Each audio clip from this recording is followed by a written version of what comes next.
जो देश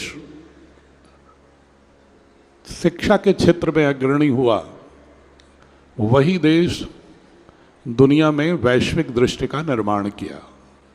उसी की दृष्टि से ही पूरी दुनिया चलती रही। और अगर जो यूरोपीय लोग भी ज्ञात इतिहास को लिखते हैं, जो 3-4 हजार वर्षों तक का ही चूंकि अभिलेख पाते हैं, क्योंकि इतिहास का निर्माण कैसे होता है पुरातात्विक अवशेषों से, जो आर्कियोलॉजिकल जो एविडेंस होते हैं, या कोई लिटरेचर होता है, या कोई लोकगीत और लोक परंपराएं होती हैं, उन्हीं के माध्यम से इतिहास को गढ़ते हैं। इतिहास में कोई बहुत सब्जेक्टिविटी बहुत रहती है, क्योंकि ऑब्जेक्टिव होना बड़ा मुश्किल है, क्योंकि 4000 वर्षों के पहले तो न कोई मनुष्य मिल रहा है उस समय के विषय में बात करने के लिए, और न ऐसे कोई साक्ष्य होते हैं जो 100% उस कालखंड को, उस समय किस तरह की सामाजिक, आर्थिक, सांस्कृतिक स्थिति थी उसको व्यक्त नहीं कर पाते। हाँ, लेकिन उस समय के जो अभिलेख होते हैं, जो परंपराएं होती हैं, जो सांस्कृतिक निरंतरता होती है, उसी से हम एक अनुमान लगाते हैं इतिहासकार कि ऐसा ऐसा कालखंड हुआ होगा। उस दृश्य से जब हम देखते हैं तो वो यूरोप के लोग भी, जिनको अपने यूरोपीय दर्शन और समाज पर बहुत ही दंभ है, वो भी इस बात को मानते हैं कि भारत की संस्कृति दुनिया की प्राचीनतम संस्कृति है, समृद्धतम संस्कृति है, और अभी भी प्रवाहमान है, अभी भी चल रही है वह संस्कृति। मैं बहुत सारी इतिहास के इस तरह की पुस्तकों को देखने की कोशिश करता हूँ कि वास्तव में इस कथन में सत्यता कितनी है। तो पूज्य दीदी जी, आप जब पढ़िए कि राष्ट्र कैसे बढ़े और कैसे उनका पतन हुआ, तो लगभग 3-4 हजार वर्ष और इसके पहले के भी अनुमानों के आधार पर कई शोधकर्ताओं ने पुस्तक लिखी है। तो उसका एक ही स्पष्टता आती है कि अगर बच्चे का जो समाजीकरण होता है, सोशलाइजेशन ऑफ चाइल्ड, मतलब उसको समाज के साथ, प्रकृति के साथ प्रारंभ से ही जो हम दीक्षा देते हैं, जोड़ते हैं, जिसको हम संस्कार कहते हैं, जिस तरह से उसको हम जोड़ते हैं उसी तरह से आगे बढ़ता है, और वही राष्ट्र भी आगे बढ़ा है। और उस रूप में जब देखते हैं तो भारत का इतिहास, ये ज्ञात इतिहास के 4000 साल पहले कितना पुराना था, इसका कोई अभिलेख न होने से लोग बहुत अनुमान लगाने में अपने को नेति नेति कह देते हैं। इतिहासकार भी वेस्टर्न कहते हैं, भाई हम ये नहीं बता सकते कि भारत का इतिहास, संस्कृति कितनी पुरानी है, कितना दर्शन पुराना है। हाँ, जितना हमें अभिलेखों से समझ में आ रहा है उतना हम इसको कह रहे हैं कि ये तब भी प्राचीनतम है। और इसका कारण क्या था कि दुनिया में स्कूलिंग सिस्टम अगर सबसे पहले पूरी दुनिया में कहीं हुआ है तो वह भारत में ही वह गुरुकुल के रूप में स्थापित हुआ है।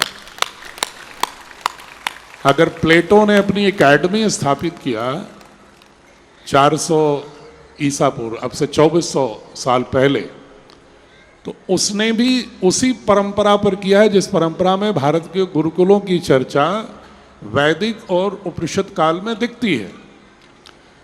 एकेडमिया नाम की उनकी संस्था, अरस्तु जब एथेंस से बाहर अलेक्जेंड्रिया में खोलता है तो वो भी उसी पैटर्न को अपनाता है, जिसमें गुरु शिष्य का संवाद होता है।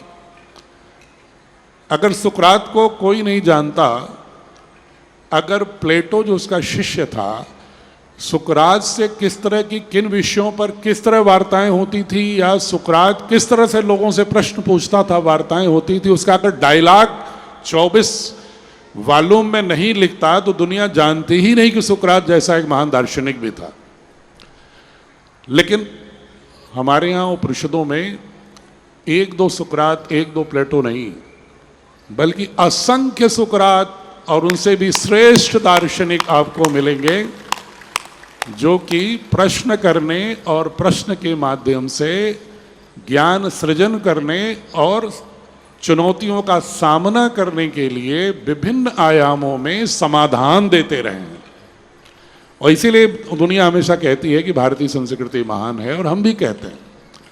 लेकिन जो पूज्य स्वामी जी कुछ देर पहले कह रहे थे, इस देश में विगत 900 वर्षों में 11वीं शताब्दी के बाद से एक ठहराव आ गया।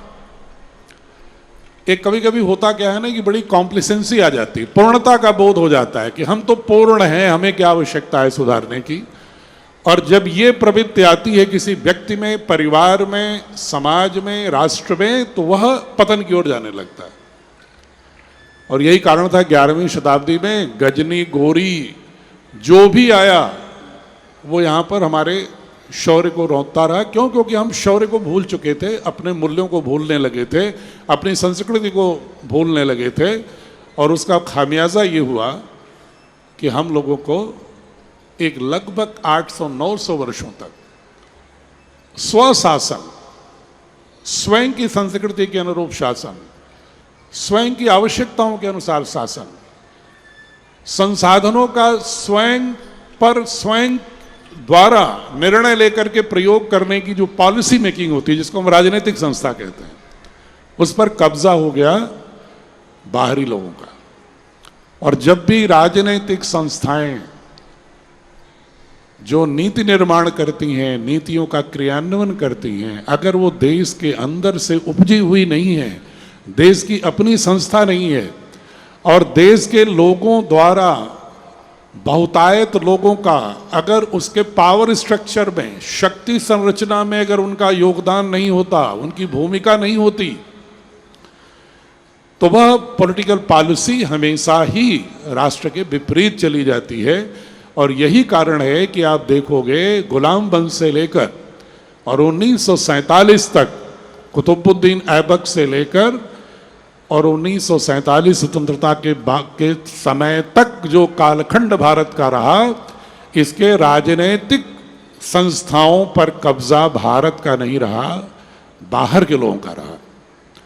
और जब राजनीतिक संस्थाएं बाहर की रहती हैं, तो जो आर्थिक संस्थाएं होती हैं, इकोनॉमिक एक्टिविटी जो तय होती है, वो भी फिर अपने अनुसार बाहरी लोग तय करते हैं। तो अगर आर्थिक संभावनाएं कम हो गई, आर्थिक जो नियम कानून हैं वह दूसरे राष्ट्रों के भले के लिए या दूसरे बाहर से आए हुए लोगों के भले के लिए होने लगी, तो स्वाभाविक रूप से अपने देश के लोगों का नुकसान, क्षति तो होना ही है।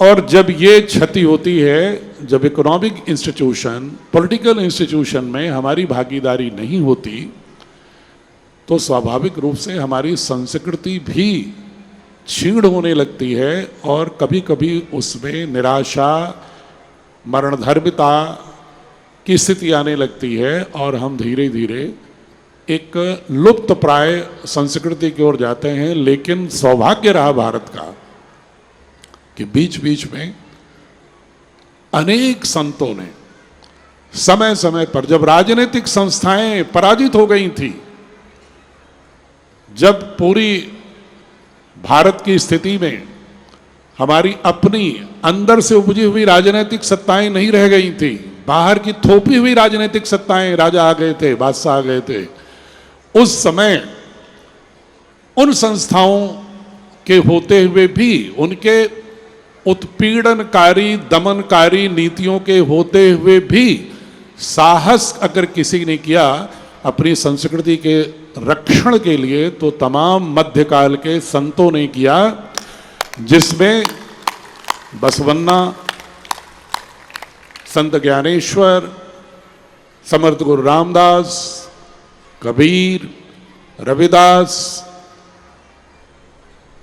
गोस्वामी तुलसीदास, ऐसे तमाम, चैतन्य महाप्रभु, शंकरदेव, ऐसे तमाम संत भारत में हुए। और तमाम बहनें हुई। महाराष्ट्र में एक श्रृंखला पूरी है बहनों की, सैजो बाई, जेना बाई, जिन्होंने की पूरी, मीराबाई राजस्थान की, कि जिन्होंने की हमारी जो संस्कृति के मूल तत्व थे, लोक भाषा में, किसी ने अवधी में लिखा, तो किसी ने राजस्थानी में लिखा, किसी ने मराठी में लिखा, गीता को मराठी में उतार दिया, ऐसी ऐसी कन्नड़ में बसवन्ना जी ने किया, तमिल के अनेक संतों ने किया। तो ये जो संतों की परंपरा थी, लगभग 13वीं शताब्दी से लेकर के और 17वीं शताब्दी तक अगर उन्होंने इस्लामिक बादशाहों के दमनकारी नीति के बावजूद भी इस देश को जिंदा रखने की, उसकी संस्कृति की नाभि से जोड़ने की कोशिश की, तो वहीं जब 1835 के इंडियन एजुकेशन एक्ट और ईस्ट इंडिया कंपनी के राजनीतिक और आर्थिक संस्थाओं के रोदने का जब दौर चल रहा था, तो उस समय भी अगर उनको ललकारा किसी ने 1857 में जब देश प्रथम स्वतंत्रता संग्राम में निराश हो गया था, सारे जो उस समय के हमारे भारत के राजा थे एकजुट होकर के लड़े, लेकिन जब वो पराजित हुए अधिकांश राजा, तो उसमें एक निराशा का वातावरण था। और दूसरी ओर शिक्षा व्यवस्था ऐसी आ गई मैकाले की कि नौकर बनाने की ओर एक पूरी की पूरी संस्कृति को रौंदने की प्रक्रिया चल रही थी। उस दौर में भी पुनः भारत की धरती ने, मां भारती ने महर्षि दयानंद को खड़ा किया, स्वामी विवेकानंद को खड़ा किया, महर्षि अरविंदो को खड़ा किया, और एक लंबी संत परंपरा उत्तर से लेकर दक्षिण तक वेदांत आधारित प्राचीन हमारी जो दार्शनिक फाउंडेशन था, उसके आधार पर एक लंबी संतों की परंपरा ने फिर भी भारत की संस्कृति को जिंदा रखा। अन्यथा पूरी दुनिया में मित्रों, पूज्य दीदी, एक भी देश ऐसा नहीं है पूरी दुनिया में, चाहे वो लैटिन अमेरिका हो, चाहे अफ्रीका हो, चाहे ऑस्ट्रेलिया हो, चाहे अमेरिका, ये सारे देशों में भी पहले अपनी अपनी संस्कृतियां अलग थीं। ऐसा नहीं था कि अमेरिका बैरन था और कोई जाकर के अंग्रेज और फ्रेंच स्पेनिश ने उसको बसा दिया। लैटिन अमेरिका के भी अज़टेक, इंका, माया संस्कृति, वहां की भी एक संस्कृति थी प्राचीन, लेकिन उन संस्कृतियों का कोई नाम लेवा मिलता नहीं है। जंगलों में चंद 0.1% आबादी मिलती है, क्योंकि अगर लैटिन अमेरिका को स्पेन के लोगों ने रौंद दिया, दक्षिणी जो नॉर्थ अमेरिका दिखता है, यूएसए नीचे का जो हिस्सा है, उसको भी स्पेनिश ने रौदा, जो मैक्सिको है, और कुछ हिस्से को कनाडा से लेकर के और मध्य जो अमेरिका आजकल का है उसको फ्रेंच ने रौदा, और ऊपरी हिस्से को ब्रिटेन ने रौदा। ऑस्ट्रेलिया, न्यूजीलैंड को ब्रिटेन ने रौदा। इसी तरह से फिलिस्तीन, इंडोनेशिया वगैरह को भी पुर्तगाल ने रौदा। अब इन्होंने जो रौदने का दौर शुरू किया था, उसमें पूरी दुनिया में ढूंढते हुए आपको पुरानी संस्कृतियां उनकी दिखती नहीं है। ऐसा लगता है कि ये जो यूरोपीय विश्व की दृष्टि है, इसी में पूरी दुनिया हमेशा से चलती रही है। ऐसा भ्रम होता है जो इतिहास को नहीं पढ़ते हैं। इसी तरह मध्यकाल से पहले अगर आप देखेंगे तो 7वीं शताब्दी से लेकर और 11वीं शताब्दी के बीच का जो कालखंड है, उस कालखंड में जब इस्लाम का उदय होता है 7वीं शताब्दी में, और उसके उत्तरार्ध में जो बढ़ता है, तो उसका जब रथ बढ़ता है तो फारस की, ईरान की जुरथुस्ट्र और अवेस्ता का दर्शन ढह गया। मेसोपोटामिया और इजिप्ट पूरी तरह से रौंदा गया, खत्म हो गया।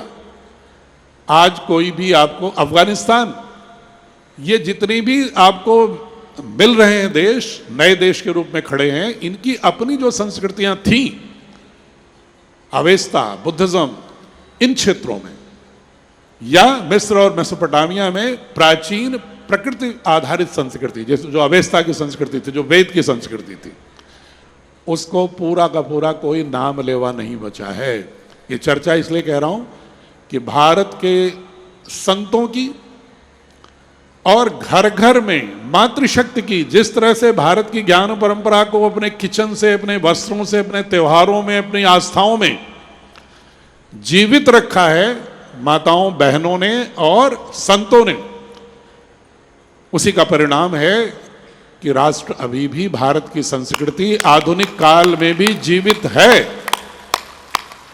और जीवित ही नहीं है, पूरी दुनिया के लोग जो ढहते हुए आज के विश्व के आर्थिक, सामाजिक, संस्कार विहीन, युद्धों, आतंक में लिप्त देशों की बात के विकल्प के बारे में सोचते हैं कि प्रकृति नष्ट हो रही है, समाज में विघटन हो रहा है, व्यक्ति में विघटन हो रहा है, उसका मनोविज्ञान टूट रहा है, वह उदास है, निराश है, आत्महत्या का आत्महंता होता चला जा रहा है, तो ऐसे में विकल्प क्या है? तो उनके भी जो बड़े दार्शनिक हैं वो कोई भी आशा की किरण भोर अगर कहीं ब्रह्म मुहूर्त उन्हें दिखाई पड़ता है तो भारत के ही प्राचीन दार्शनिक स्थापना में दिखता है। इसलिए कि हमारी संस्कृति में हमारे संतों और मातृशक्ति ने इसको उस कालखंड में भी इस पौधे को मरने नहीं दिया, इस वृक्ष को। अब जरूरत हुई 1947 के बाद इसको और ठीक से उठाने की, सींचने की। थोड़ा थोड़ा सींचा गया, लेकिन उस वृक्ष को जिस तरह से सर्वांगीण रूप से, समग्र रूप से जिस तरह की उर्वरक की आवश्यकता थी, जिस तरह के वाटरिंग की, इरिगेशन की, सिंचाई की आवश्यकता थी, जिस तरह से निराई गुड़ाई की आवश्यकता थी, ये सब कैसे होता है? शिक्षा व्यवस्था से होता है। व्यक्ति का निर्माण जो है वो बीज है व्यक्ति, उसमें प्रस्फुटन तभी होता है, उसमें पौध और वृक्ष तभी बनते हैं जब उसमें उपयुक्त मिट्टी, उपयुक्त उर्वरक, उपयुक्त इरिगेट करना, सिंचाई करना और उपयुक्त रूप से कीड़े मकोड़ों को हटाना, निराई गुड़ाई करना, उसको एक वातावरण पैदा करना होता है। तब वो बीज कितना भी अच्छा हो तब आगे बढ़ता है, वरना बीज भी समाप्त हो जाता है, सड़ जाता है। तो ये कार्य समग्रता में करने की आवश्यकता थी। धीरे धीरे पैबंद थोड़े थोड़े लग रहे थे, लेकिन 21वीं सदी में पूज्य स्वामी रामदेव जी ने, महर्षि दयानंद, स्वामी विवेकानंद और उन तमाम वैदिक ऋषियों ऋषिकाओं की जो एक पुरुषार्थ था, जो उनका स्वप्न था, जो सदियों तक भारत को, उसकी संस्कृति को जीवंत रखे हुए है, उसकी पुनर्स्थापना और आधुनिक 21वीं शताब्दी में विज्ञान में भी निष्णात करते हुए, टेक्नोलॉजी और आइडियोलॉजी दोनों में आगे बढ़ाते हुए एक ऐसी शिक्षा व्यवस्था के बारे में चिंतन किया, मनन किया तमाम शिक्षाविदों के साथ, और उन्होंने भारत सरकार के समक्ष एक संकल्प पत्र प्रस्तुत किया कि नौकरी आधारित, संस्कार विहीन, एक खंडित व्यक्तित्व बनाने वाली शिक्षा व्यवस्था जो 1835 से मैकाले की दुष्प्रेरणा से प्रारंभ हुई थी, उसको हमें जड़ से समाप्त करना है। और जड़ से समाप्त करने के लिए हमें एक समानांतर रूप से एक ऐसी शिक्षण व्यवस्था, ऐसा एजुकेशनल इकोसिस्टम होना चाहिए जिसमें कि हम खंड खंड में बच्चे को ना गढ़ें बल्कि समग्रता में गढ़ें, जिसको आजकल अंग्रेजी में लोग कहते हैं कि the student must be shaped as a well rounded personality. Well rounded का अर्थ ही होता है कि हमारी जो चेतना है वह खंडित न हो, बल्कि उसका जो अस्तित्व है और स्वयं का जो अस्तित्व है वो प्रकृति के, ब्रह्मांड की समग्रता में ही अस्तित्व पाता हो, पारिभाषित होता हो। यह बोध होना ही वेल राउंडेड है। और इसके लिए जब उन्होंने प्रस्तुत किया तो मैं इस मंच से, यदि माननीय प्रधानमंत्री श्री नरेंद्र मोदी जी को अगर मैं यह यशस्वी प्रधानमंत्री को यदि मैं क्रेडिट नहीं देता हूं कि उन्होंने पूज्य स्वामी जी के इस संदेश को, संकल्प को समझा और 21वीं सदी में उन्हीं के सौजन्य से, उन्हीं के आशीर्वाद से, क्योंकि जो पॉलिटिकल डिस्पेंशंस होते हैं, जो राजनीतिक सत्ताएं होती हैं, पॉलिसी वही बनाती हैं, अगर उनका मन उधर नहीं मुड़ा, संकल्प से नहीं जुड़ा, तो कुछ भी संभव नहीं होता है। भले ही आप आंदोलन करोगे तो आंदोलन से कुछ चीजें मिल सकती हैं, लेकिन अगर राजसत्ताएं, अगर उसके संदर्भ में उनकी दृष्टि होती है तो वो काम आसानी से होता है। और ये काम पूरा किया वर्तमान माननीय प्रधानमंत्री जी ने, जो पूज्य स्वामी जी के संकल्प को भारतीय शिक्षा बोर्ड के रूप में साकार किया और उसका मार्ग प्रशस्त किया, सारे बोर्ड के समकक्ष उसको वैधानिक प्रामाणिकता देते हुए। और उसी आधार पर जो पूज्य स्वामी जी का संकल्प था, तो एक बहुत बड़ी चुनौती भारतीय शिक्षा बोर्ड के सामने थी कि आप कैसे बच्चों को बिना बोझिल किए हुए, क्योंकि आधुनिक विज्ञान की पुस्तकें भी शिक्षकों और बच्चों के मध्य कार्यकुलम और सिलेबस पूरा करने के लिए भी काफी समय चला जाता है। अब ये सवाल उठता था कि अगर हम क्या ये भारतीय ज्ञान परंपरा को उसमें प्रवेश कराएंगे तो क्या अतिरिक्त समय बच्चों को और बोझिल करेंगे क्या? तो ये हुआ कि इससे तो बच्चे नहीं पढ़ेंगे, दूर भागेंगे। तो अलग से भारतीय ज्ञान परंपरा पर कोई प्रवचन नहीं दे सकता बच्चों को, उन्हें उबाऊ लगता है। लेकिन यदि आप वर्तमान विज्ञान की, वर्तमान गणित की, वर्तमान समाज विज्ञान के सिद्धांतों की बात करते समय उसी समय अगर खूबसूरती से अगर आप डिजाइन कर दो भारतीय ज्ञान परंपरा को बुनाई करके, जैसे कारपेट में बुनाई होती है या हम लोगों के कपड़ों में भी डिजाइन है ना होती है, तो एक प्लेट, एक बैकग्राउंड है, उस पर एक बहुत खूबसूरती से डिजाइन हो जाती है तो खूबसूरत लगने लगता है वस्त्र वही। तो इस भारतीय ज्ञान परंपरा को आधुनिक शिक्षा की जो सिद्धांत है, जो उसके प्रयोग धर्मिता है, जो उसका empirical observation based, evidence based science है, उसके साथ हम प्राचीन ज्ञान परंपरा को रेलिवेंटली, वहीं जहां प्रासंगिक है, जितनी मात्रा में प्रासंगिक है और जिस भाषा में प्रासंगिक है, क्योंकि बच्चों की अपनी हर उम्र की अलग भाषा है समझने की, उसकी साइकोलॉजी है। आप सीधे सीधे तीसरी कक्षा के बच्चे को कोई गूढ़ दर्शन नहीं बढ़ा सकते। आप पतंजलि योग दर्शन का अष्टांग उसको आसन प्राणायाम ध्यान करा के सिखा सकते हैं, लेकिन सिद्धांत सूत्र का की व्याख्या नहीं कर सकते उसको। वो खेल खेल में समझ सकता है, एक्टिविटी करते हुए समझ सकता है। तो हम लोगों ने बहुत चुनौती थी, क्योंकि ऐसे शिक्षक, ऐसी पुस्तकों को तैयार करने वाले विद्वानों की कमी थी।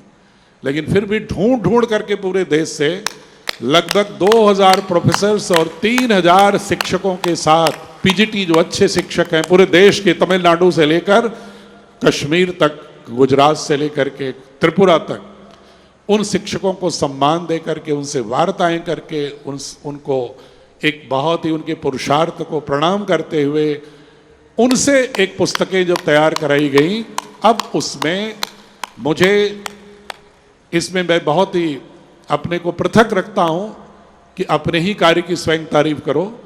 लेकिन मैं इतना जरूर कहना चाहूंगा कि अगर आप हमारी पुस्तकें देखोगे, जो भी आप में शिक्षक हों या प्रबुद्ध अभिभावक हों, तो उनको ये जरूर लगेगा कि इन पुस्तकों में तो 21वीं सदी का पूरा विश्व भी है और पूरे भारत की पूरी सांस्कृतिक खजाना भी है खूबसूरती से।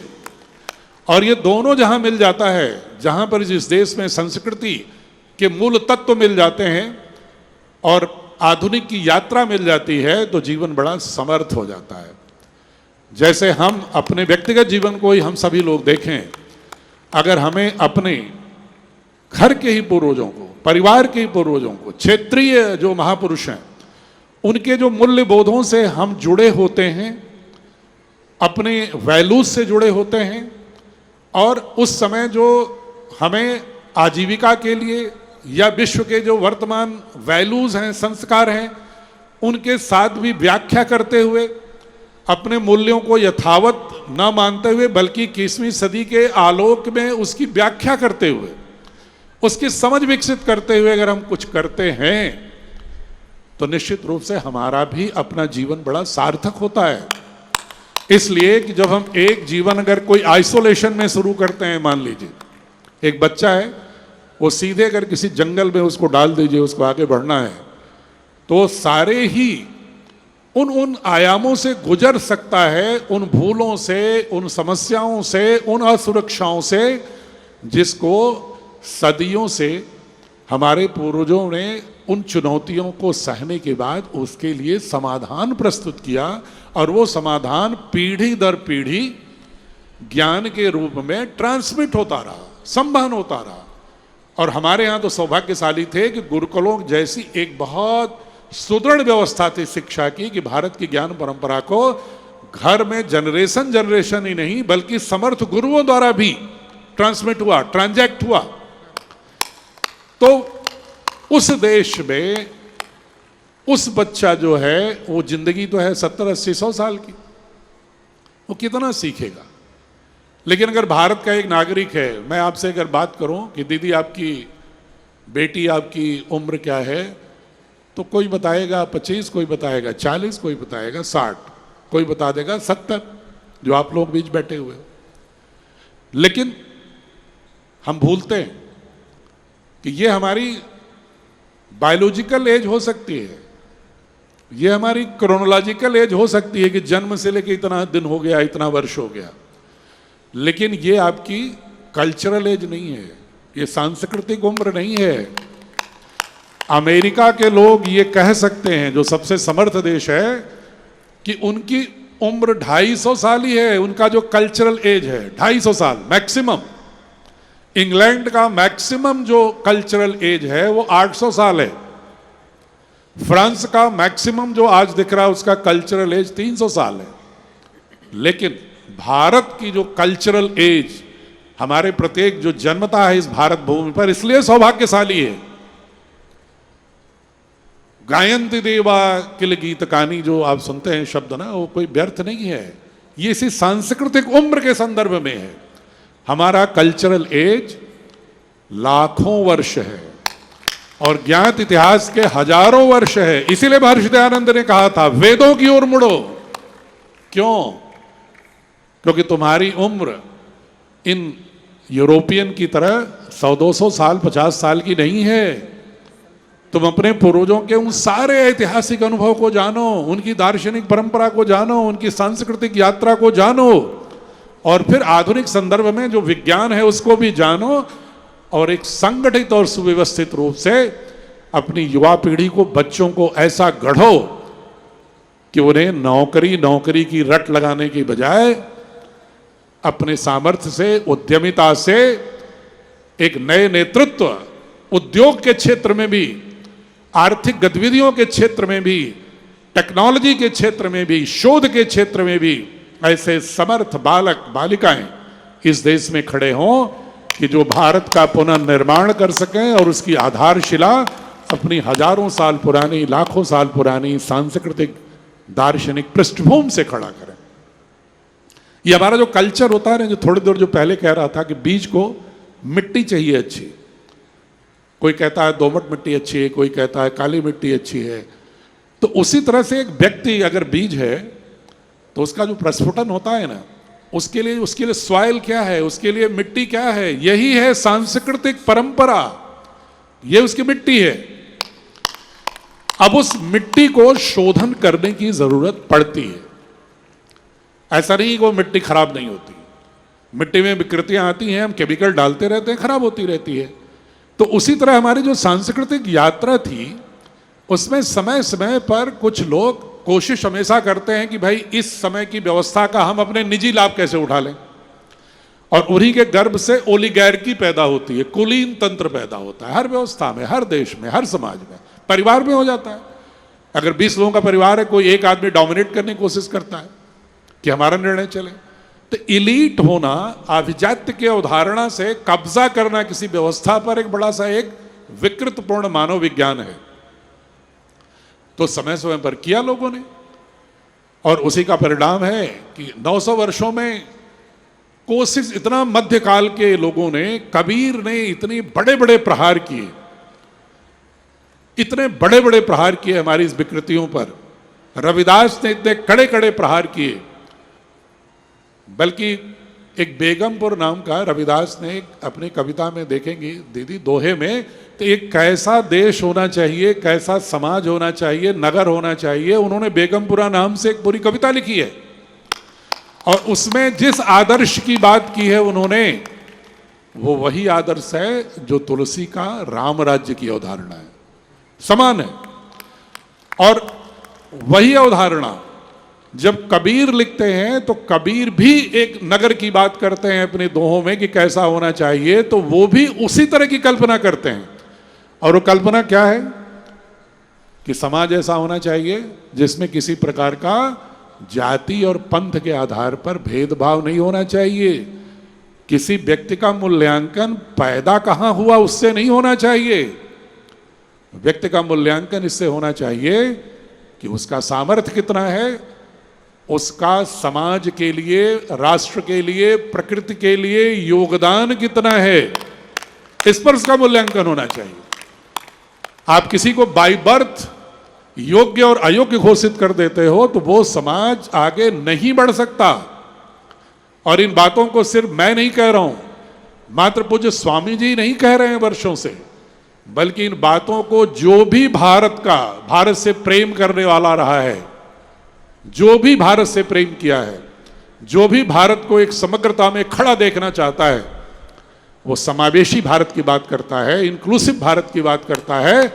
तो उसमें यह जन्म से निर्धारण जो योग्यताओं की होती है, इसके पर निश्चित रूप से प्रहार करता है। महर्षि दयानंद ने भी इस पर प्रहार किया, स्वामी विवेकानंद ने प्रहार किया, गांधी ने प्रहार किया, सावरकर ने भी प्रहार किया। सावरकर जी की किताब देखो, उसमें भी है। अंबेडकर ने भी प्रहार किया। लेकिन अंबेडकर ने या सावरकर ने या महात्मा गांधी ने या महर्षि दयानंद ने, स्वामी विवेकानंद ने अगर प्रहार किया इस पर, तो सिर्फ इस विकृति पर प्रहार ही नहीं किया, बल्कि उस मूल संस्कृति को पुनः बीजारोपण के रूप में उभारने के लिए उसको एक वातावरण भी दिया कि आपके मानस में यह स्थापित हो, न कि यूरोप के दर्शन आपके दिमाग में स्थापित हो, बल्कि आप समझो कि ये जो देख रहे हो ना विकृति, महिलाओं के साथ अपमान, ये भी जन्म से ही है कि जन्म से कोई मातृशक्ति हो गई तो उसको पुरुषों से, मैस्कुलिन से इंफीरियर मानने लगो। ये युद्धों ने दिया है, युद्धों ने, क्रूरताओं ने। आप मुझे बता दो, बहुत सारे लोग हमसे कभी कभी दीदी कहते हैं कि आप महिलाओं के बारे में बहुत गरिमा देते हैं। मैंने कहा मैं गरिमा नहीं देता हूं, पूरी दुनिया का इतिहास इसका साक्षी है कि जब भी इस दुनिया को करुणा की आवश्यकता पड़ती है, जब भी इस दुनिया को सृजन की आवश्यकता पड़ती है, तो उसके लिए महिलाएं ही उसको अपना कोख देती हैं, अपना दर्शन देती हैं। कोई भी सृजन के लिए अगर ईश्वर को भी तलाशना होता है कि कैसे हम सृजन करें मनुष्य का, तो वो भी किसी मातृशक्ति की कोख ही देता है, उसको और कोई जगह नहीं मिलती। विज्ञान के भी सारे जो सिस्टम में भी अगर कोई बच्चा अगर पैदा करने की कोशिश करते हैं तो कोख तो मां की ढूंढनी ही पड़ती है उन्हें। तो इसलिए ईश्वर स्वयं भी अभिव्यक्त होता है मां के रूप में। तो अगर हम उसको सम्मान देते हैं तो ईश्वर का सम्मान कर रहे हैं। इसी तरह से जाति के आधार पर योग्यता का निर्धारण ईश्वर ने नहीं किया है, बिल्कुल नहीं किया ईश्वर ने। ये मानव निर्मित कुछ विशिष्ट समाज के जो कुलीन लोग होते हैं हर व्यवस्था में, ऐसा नहीं कि भारत में ही हुआ।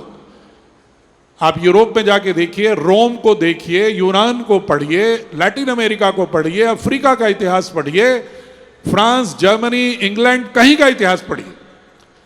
इसी के खिलाफ 1688 में इंग्लैंड में ग्लोरियस रिवॉल्यूशन होता है, इसी के खिलाफ। ये कुलीन तंत्र क्यों तय कर देगा सामाजिक व्यवस्था, राजनीतिक व्यवस्था, आर्थिक व्यवस्था। इसी के खिलाफ 1789 में फ्रांस में रिवॉल्यूशन होता है। इसी के खिलाफ 1776 में अमेरिका में रिवॉल्यूशन होते हैं। और जब ये रिवॉल्यूशन हुए उसके बाद जब वो जाति पात पंथों से जितना आगे बढ़े उतना ही देश बढ़ा है। इसलिए मैं बार बार आह्वान करता हूं कि अगर हम ये इसमें उलझे रहे, जाति के आधार पर, जन्म के आधार पर योग्यता का निर्धारण करना, या हमारी उपासना की पद्धति कुछ भी हो, चाहे हम मंदिरों में जाते हो, यज्ञ करते हो, मस्जिदों में जाते हो, चर्च में जाते हो, सिनेगॉग में जाते हो, या पारसी अवेस्ता की तरह हम उनके धर्मस्थलों में जाते हो, आप देशवासियों जाओ। आपको ईश्वर के प्रति आस्था रखना, आपकी अपनी जो भी पंथ है, जो भी मार्ग दिया है आपके पूर्वजों ने, उसको अपनाओ। संविधान इसको पूरी इजाजत देता है, लेकिन इन पंथों को, इन मार्गों को भारत के मार्ग के ऊपर ले जाने की कोशिश मत करना। भारत का मार्ग हमेशा इन सारे पंथों से ऊपर होना चाहिए, अन्यथा 145 करोड़ लोग एक साथ जब तक खड़े नहीं होंगे तो राष्ट्र का निर्माण नहीं हो सकता। और ये भारतीय शिक्षा बोर्ड की दृष्टि इसी पर है, पूरी की पूरी नींव इसी पर है। बहुत सारे लोग कहते हैं कि क्या है, अब जो ये विकृतियां हैं 500-700 सालों की, जाति व्यवस्था की, स्त्रियों के अपमान की, श्रमिकों के अपमान की, धकेल दिया गया।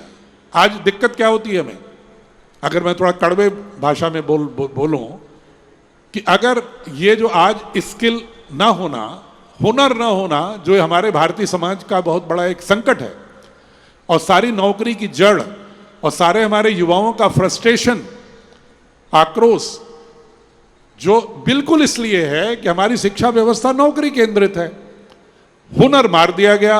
और इसके लिए दोषी सिर्फ अंग्रेज ही नहीं है, उन्होंने तो शिक्षा व्यवस्था को रौंदा, लेकिन हमारे लोगों ने अपनी सामाजिक व्यवस्था को रौंदा। जिन्होंने हुनर का काम किया, क्राफ्ट का काम किया, कारपेंटर का काम किया, जिन्होंने गोल्ड स्मिथ का काम किया, जिन्होंने लोहार का काम किया, लोहे की इंजीनियरिंग का काम किया, जिन्होंने वैद्य का काम किया, उन सभी को उन्होंने धकेल दिया कि सामाजिक व्यवस्था के निचले स्तर पर चले जाओ। और जिस प्रोफेशन के साथ सामाजिक सम्मान नहीं जुड़ा रहता, दीदी 20वीं शताब्दी से यूरोप के 20 दार्शनिक सोशियोलॉजिस्ट इस बात को कहते हैं कि जिस भी वोकेशन से, प्रोफेशन से पैसे से ज्यादा महत्वपूर्ण यह होता है कि उस प्रोफेशन का उस समाज में सम्मान कितना है। यदि उस प्रोफेशन में सम्मान नहीं है, हाथ से काम करने वाले का, चित्रकार का सम्मान नहीं है, संगीतज्ञ का सम्मान नहीं है, किसी भी क्राफ्ट पर्सन का सम्मान नहीं है, किसी भी हाथ से काम करने वाला सम्मान नहीं है, हाइजीन को स्थापित करना जो रोगों से दूर रखे सफाई कर्मी का सम्मान नहीं है, आपका कारपेंटर का सम्मान नहीं है, प्लम्बर का सम्मान नहीं है, इलेक्ट्रीशियन का सम्मान नहीं है, ड्राइवर का सम्मान नहीं है, आप उनको एक लघु मानव के रूप में अगर स्थापित करते हो और सीमित धनाढ्य लोग या जन्म के आधार पर आधारित कुछ प्रतिशत के लोग अगर देश में अपने को सम्मानित ज्यादा महसूस करेंगे और इन कामों को करने वाले प्रोफेशन के लोगों को निचले दर्जे पर जो धकेला गया है वहीं पर धकेला देखना चाहेंगे, समाज नहीं सुधर सकता, देश नहीं मजबूत हो सकता। ये चाहे हम कितने ही नारे लगाते रहें, तो दोनों प्रहार करने होंगे। और इसीलिए महर्षि दयानंद स्वामी विवेकानंद ने बार बार सामाजिक सुधारों की बात की। राजा राममोहन राय ने भी सुधारों की बात की, लेकिन उन्होंने उसके इलाज जो है वो पाश्चात्य दर्शन में तलाशने लगे। वो वेदों में, उपनिषदों में, बुद्धिज्म में, जैनिज्म में तलाशने की बजाय उधर तलाश ली। मैं बधाई दूंगा डॉक्टर अंबेडकर को कि इतना दंश उन्होंने सहा जीवन में इस जाति व्यवस्था का, जो हमारी भारत की सनातन संस्कृति की विकृति है। संस्कृति नहीं है सनातन की, ये बाय बर्थ योग्यता, लेकिन उसके आधार पर उनको दंश मिले थे डॉक्टर अंबेडकर को। लेकिन ऐसा व्यक्ति इतने दंश सहने के बावजूद भी अगर अपनी असमानताओं का कहीं समाधान तलाशते हैं तो कहां तलाशते हैं? वो बुद्धम शरणम गच्छामि, वो कहीं बाहर नहीं तलाशते हैं, वो कहीं सुकरात, देकार्त, प्लेटो, लाक, बर्कले, ह्यूम, फ्रायड में नहीं तलाशते हैं। पढ़े सब थे वो इस्लाम में नहीं तलाशते हैं, वो क्रिश्चियनिटी में नहीं तलाशते हैं। अगर कल्पना करो, अगर डॉक्टर अंबेडकर उस समय कह दिए होते कि क्राइस्ट को गले लगाओ, तो इस देश में रूपांतरण, धर्म परिवर्तन करने के लिए बहुत प्रयास नहीं करना पड़ता मिशनरीज को। डॉक्टर अंबेडकर का इतना कद था, लेकिन डॉक्टर अंबेडकर अपनी संस्कृति के पुत्र थे। उन्होंने कहा अगर हमें इन चुनौतियों का समाधान करना है, सामाजिक विकृतियों का समाधान करना है, तो उन्होंने भी लिखा कि हमारे भारतीय दर्शन में नहीं है ये विकृतियां, लेकिन संचालन में हम सचेत नहीं रहे, सतर्क नहीं रहे, कोई ऐसी व्यवस्था नहीं रखे कि जिन्होंने इनका उल्लंघन किया उसको दंडित किया जाए, जिसका ये परिणाम हुआ। लेकिन एक दर्शन पुरजोर ढंग से अगर समता की बात कर रहा है तो उन्होंने कहा बुद्धम शरणम गच्छामि, संघम शरणम गच्छामि। तो ये मैं बातें इसलिए बता रहा हूं कि ये सिद्ध करता है कि भारतीय शिक्षा बोर्ड क्यों भारतीय ज्ञान परंपरा की बात करता है। और हम भारतीय ज्ञान परंपरा की बात कर रहे हैं तो सिर्फ वेदों की बात ही नहीं कर रहे हैं, लेकिन वेदों के बाद का भी भारत का कोई ऐसा दर्शन नहीं है जो वेदों के गर्भ से न निकला हो। कतिपय परिवर्तन हुए होंगे, संशोधन हुए होंगे समय परिस्थिति के अनुसार। आप आ जाओ, नहीं आ जाओ, 5-10 मिनट बोल लेना, लंबा है। तो अगर उन दर्शन जितने भी हैं, चाहे त्रिकसैबिज्म हो, चाहे संगम लिटरेचर हो, चाहे वो आसाम का हो, कोई संस्कृति, कोई डिनोमिनेशन, किसी प्रकार का कोई धर्म की शाखा देख लीजिए, जो भी पंथ विज्ञान के हों विद्वान, उसकी जड़ें जरूर वेदों और उपनिषदों में है। उसमें परिवर्तन हो सकते हैं, वक्त के साथ परिवर्तन तो होते ही हैं, हमारे शरीर में परिवर्तन होते हैं, तो समाज में हजारों साल में क्यों नहीं थोड़े थोड़े वैचारिक परिवर्तन होंगे, लेकिन उसकी जो नाभि है ना वो उपनिषदों में ही है, नाभि इधर उधर नहीं खिसकी है। अगर बुद्ध समता की बात करते हैं तो उपनिषद समता का प्रकृति के साथ भी समानता की बात करता है, सिर्फ मनुष्यों के बीच ही नहीं। तो इसलिए ये भारतीय ज्ञान परंपरा किसी भी शिक्षा व्यवस्था में जरूरी है। और ये जब होगा ना तो सामाजिक सुधार होंगे। हमारे अंदर की ये जो जड़त्व है, हमारे अंदर जो अनावश्यक घृणा है, पंथों के बीच में, समाज के विभिन्न शाखाओं के बीच में, वो समाप्त होगा। हम पुनः प्रकृति को प्यार करना शुरू करेंगे। अगर भारत का वैदिक दर्शन सबसे बड़ा सिद्धांत अगर विश्व को देता है तो इस समय जो सबसे बड़ा संकट है विश्व का, संधारणीय विकास, प्रकृति के साथ विकास, तेन तक तेन भुंजिता, यही एक छोटा सा वाक्य वेदों का अगर जीवन में उतर जाए मनुष्य के, कि प्रकृति से उतना ही दोहन करो, त्यागपूर्ण भाव से करो जितना जीने के लिए न्यूनतम आवश्यक है, अनावश्यक रूप से मत छेड़ो इकोसिस्टम को प्रकृति के। अगर ये सिद्धांत हमारे टेक्नोलॉजी के डेवलपमेंट का मूल मंत्र हो जाए कि हम ऐसी टेक्नोलॉजी अपनाएंगे जिसमें प्रकृति से छेड़खानी नहीं करेंगे, नेचर के इकोसिस्टम से छेड़खानी नहीं करेंगे, तो पूरी दुनिया का समाधान है और पूरे पृथ्वी की रक्षा हो सकती है, मात्र भारत की नहीं। और वह हमारी ज्ञान परंपरा में नहीं आएगा। तो ये बंधुओं जो सुन रहे हैं, मुझे मेरा आग्रह है कि ये भारतीय ज्ञान परंपरा का मतलब वर्तमान में कुछ सैकड़ों सालों से समाज में आई हुई विकृतियों को हम नहीं रीइंफोर्स कर रहे हैं, उनको मजबूत नहीं करना है, बल्कि उनके जो गलत आधार हैं उनको समाप्त करके और भारत के मूल दर्शन को बच्चों के एल्गोरिदम में स्थापित करना है, ताकि फिर से भारत खड़ा हो जाए। और वो भारत शोध करता था, गणित गई भारत से, विज्ञान का वैशेषिक दर्शन अगर कणाद का है तो विज्ञान की पहली शुरुआत होती है, सांख्य दर्शन में शुरुआत होती है। किसी शोध करने के लिए मेथोडोलॉजी की शुरुआत महर्षि गौतम के न्याय दर्शन में होती है। दुनिया के किसी भी संगीत नाट्य कला की शुरुआत भरत मुनि के नाट्य शास्त्र से होती है। दुनिया में किसी भी मनोविज्ञान की शुरुआत पतंजलि के योग दर्शन से होती है। दुनिया जो बड़ी बड़ी शाखाएं जो बात करते हैं, लेकिन उनका दर्शन व्यक्ति केंद्रित है, उनका दर्शन कहीं पूरे समाज को, प्रकृति को एक साथ लेकर के नहीं है। यही खतरा है पाश्चात्य दर्शन में, इसलिए तेजी से बढ़ तो रहे हैं। बे आप ही अपने घर में परिवार में 20 लोग हों और सबके गहने चुरा के और प्रॉपर्टी चुरा के और कहो कि मैं तो धनाढ्य हो गया, तो वो समाज चलेगा क्या? नहीं चलेगा। परिवार में सब एक न्यूनतम स्तर पर अगर वस्त्र, आभूषण, खाद्यान्न, सम्मान होगा और बैठ करके एक साथ निर्णय लेंगे और किसी को ऊंचा नीचा का भाव नहीं होगा, तभी तो परिवार चलता है लंबा। तो देश भी वैसे ही है। अगर देश में हमने ऊंच नीच का भाव, ऐसा नहीं हो सकता कि मेरे परिवार में तो मैं सम्मान दूं और पड़ोसी को उसके जन्म के आधार पर उसको दूषित व्यक्त करूं, अपमानित करूं। राष्ट्र नहीं बढ़ सकता, विश्व नहीं आगे जा सकता। इसलिए हमको इन चीज़ों पर बहुत ही ध्यान रखने की आवश्यकता है। मैं आपसे आग्रह करूंगा अंत में कि भारतीय शिक्षा बोर्ड पूर्णतः उसी तरह वैधानिक है जैसे सीबीएसई है, सारे राज्य बोर्डों के समकक्ष है।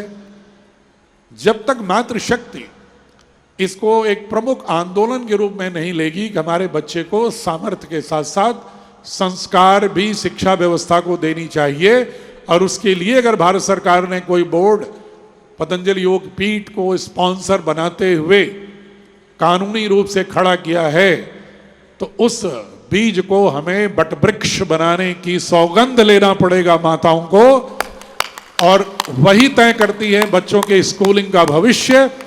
जिस दिन आप ये आंदोलन शुरू कर दोगी, तो आपने जो पूज्य स्वामी जी के भारतीय ज्ञान परंपरा के जो सबसे बड़ी निधि है योग और आविष्कार की बात जो कर रहे हैं, उस संदर्भ में जब आगे बढ़ेंगे तो निश्चित रूप से देश आगे बढ़ेगा। इन्हीं शब्दों के साथ मैं आज और निवेदन के साथ कि आइए एक समग्र आंदोलन की ओर आगे बढ़िए, छिटपुट आंदोलन की ओर नहीं। शिक्षा में ऐसा बदलाव जो सारे ही जनरेशन को पीढ़ियों के प्रति आपस में सम्मान, साहचर्य, समन्वय और प्रकृति के साथ समन्वय दे सके और राष्ट्र को पुनः एक अग्रिम पंक्ति में खड़ा कर सके। इन्हीं बात को कहते हुए पूज्य दीदी को प्रणाम, पूज्य स्वामी जी को प्रणाम।